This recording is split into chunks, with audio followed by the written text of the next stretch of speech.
आप देख रहे हैं यूपी इंडिया न्यूज।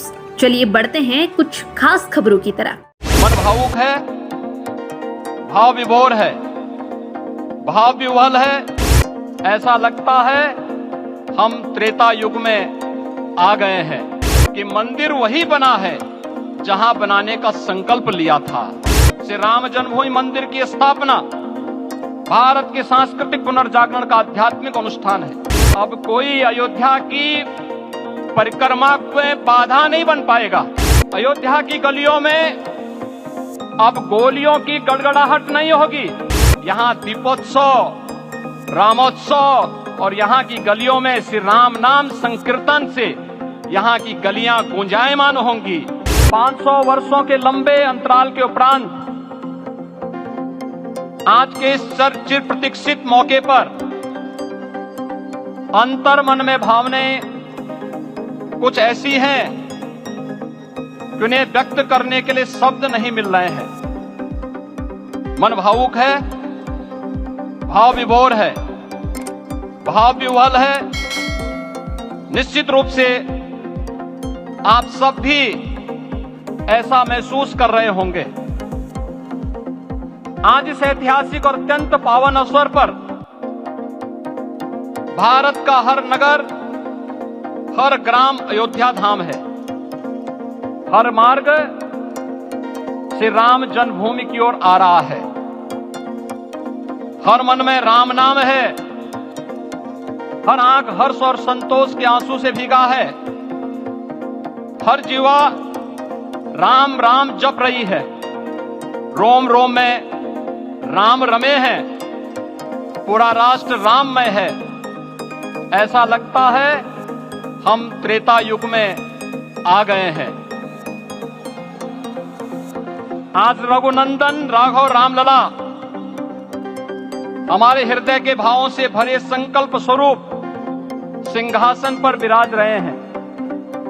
आज हर राम भक्त के हृदय में प्रसन्नता है, गर्व है और संतोष के भाव हैं। आखिर भारत को इसी दिन की तो प्रतीक्षा थी। भाव विभोर कर देने वाली इस दिन की प्रतीक्षा में लगभग 5 शताब्दी व्यतीत हो गई।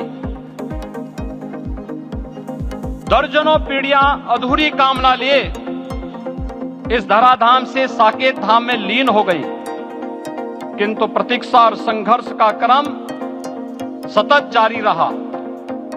श्री राम जन्मभूमि संभवतः विश्व में पहला ऐसा अनूठा प्रकरण होगा जिसमें किसी राष्ट्र के बहुसंख्यक समाज ने अपने ही देश में अपने आराध्य की जन्मस्थली पर मंदिर निर्माण के लिए इतने वर्षों तक और इतने स्तरों पर लड़ाई लड़ी हो। संतों, सन्यासियों, पुजारियों, नागाओं, निहंगों, बुद्धिजीवियों, राजनेताओं, जनजातियों सहित समाज के हर वर्ग ने जाति पाति, विचार दर्शन, उपासना पद्धति से ऊपर उठ करके राम काज के लिए स्वयं को उत्सर्ग किया। अंततः वह शुभ अवसर आ ही गया जब कोटि कोटि आस्थावानों के त्याग और तप को पूर्णता प्राप्त हो रही है।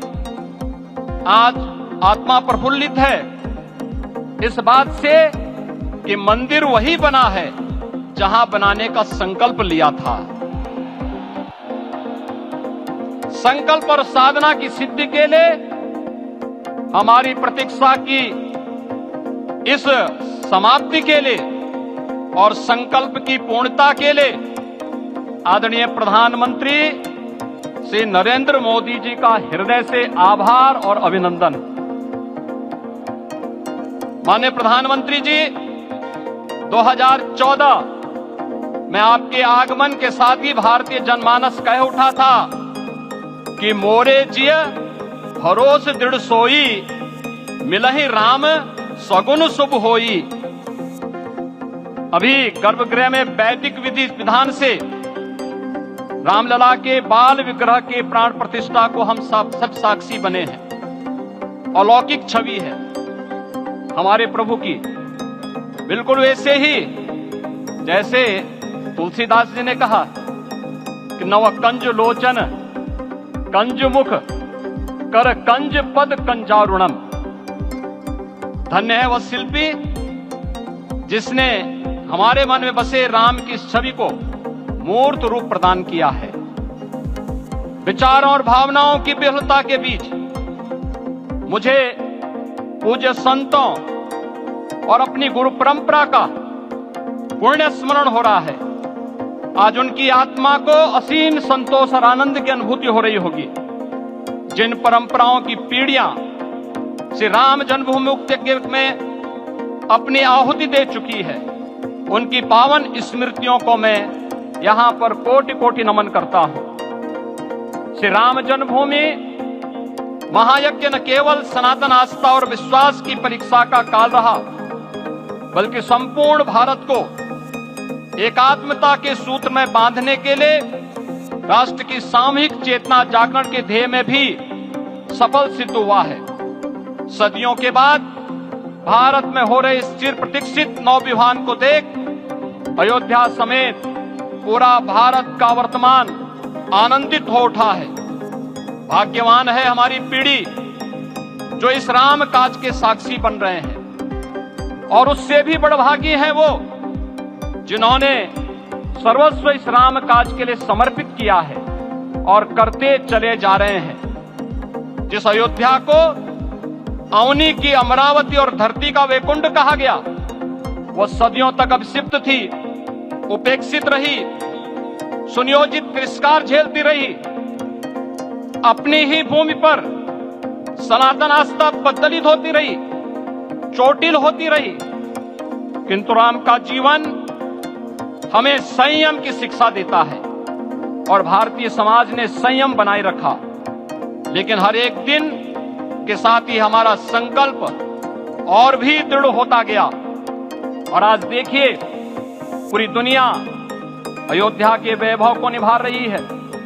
हर कोई अयोध्या आने को आतुर है।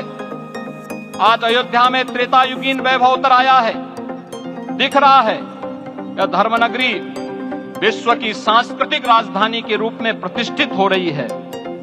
पूरा विश्व दिव्य और भव्य अयोध्या का साक्षात्कार कर रहा है। आज जिस सुनियोजित एवं तीव्र गति से अयोध्यापुरी का विकास हो रहा है, वह प्रधानमंत्री जी के दृढ़ संकल्प, इच्छा शक्ति और दूरदर्शिता के बिना संभव नहीं था। कुछ वर्ष पहले कल्पना से परे था कि अयोध्या में एयरपोर्ट होगा, यहाँ के नगर के भीतर 4 लेन की सड़कें होंगी, सरयू जी में क्रूज चलेंगे, अयोध्या की खोई गरिमा वापस आएगी। लेकिन मित्रों, डबल इंजन की सरकार के प्रयास से आज आप सबके सहयोग से यह सब साकार हुआ है। सांस्कृतिक अयोध्या, आयुष्मान अयोध्या, स्वच्छ अयोध्या, सक्षम अयोध्या, सुरम्य अयोध्या, सुगम्य अयोध्या, दिव्य अयोध्या और भव्य अयोध्या के रूप में पुनरुद्धार के लिए हजारों करोड़ रुपए वर्तमान में यहां पर भौतिक विकास के लिए लग रहे हैं। राम जी की पेड़ी, नया घाट, गुप्तार घाट, ब्रह्मकुंड, भरत कुंड, सूरज कुंड, विभिन्न कुंडों के कायाकल्प, संरक्षण, संचालन, रखरखाव के कार्य हो रहे हैं। रामायण परंपरा की कल्चरल मैपिंग कराई जा रही है। राम वनगमन पथ पर रामायण वीथिका का निर्माण हो रहा है। नई अयोध्या में पुरातन संस्कृति और सभ्यता को संरक्षण तो हो ही रहा है, भविष्य की जरूरतों को देखते हुए आधुनिक पैमाने के अनुसार सभी नगरीय सुविधाएं भी विकसित हो रही हैं। इस मोक्षदायिनी नगरी को आदरणीय प्रधानमंत्री जी की प्रेरणा से अब सोलर सिटी के रूप में भी विकसित किया जा रहा है। पूरी अयोध्या में विश्व के सनातन आस्थावानों, संतों, पर्यटकों, शोधार्थियों, जिज्ञासुओं के प्रमुख केंद्र के रूप में इसे बनाने की ओर से अग्रसर किया जा रहा है। यह एक नगर या तीर्थ भर का विकास नहीं है, यह उस विश्वास की विजय है जिसे सत्यमेव जयते के रूप में भारत के राज चिन्ह में अंगीकार किया गया है। यह लोक आस्था और जन विश्वास का विजय है। भारत के गौरव की पुनर्प्रतिष्ठा है। अयोध्या का दिव्य दीपोत्सव नए भारत की सांस्कृतिक पहचान बन रहा है और श्री रामलला की प्राण प्रतिष्ठा का समारोह भारत की सांस्कृतिक अंतरात्मा को समरस की एक अभिव्यक्ति सिद्ध कर रहा है। श्री राम जन्मभूमि मंदिर की स्थापना भारत के सांस्कृतिक पुनर्जागरण का आध्यात्मिक अनुष्ठान है। यह राष्ट्र मंदिर है। निसंदेह श्री रामलला विग्रह की प्राण प्रतिष्ठा राष्ट्रीय गौरव का एक ऐतिहासिक अवसर है। निश्चिंत रहिए, प्रभु राम की कृपा से अब कोई अयोध्या की परिक्रमा में बाधा नहीं बन पाएगा। अयोध्या की गलियों में अब गोलियों की गड़गड़ाहट नहीं होगी, कर्फ्यू नहीं लगेगा। अभी तो यहां दीपोत्सव, रामोत्सव और यहां की गलियों में श्री राम नाम संकीर्तन से यहां की गलियां गुंजायमान होंगी, क्योंकि अवधपुरी का मैं रामलला का विराजना राम राज्य की स्थापना की उद्घोषणा भी है। राम राज्य बैठे त्रिलोका, हर्षित भये गए सब शोका। राम राज्य भेदभाव रहित समृद्ध समाज का द्योतक है और हमारे यशस्वी प्रधानमंत्री जी की नीतियों, विचारों और योजनाओं का आधार है।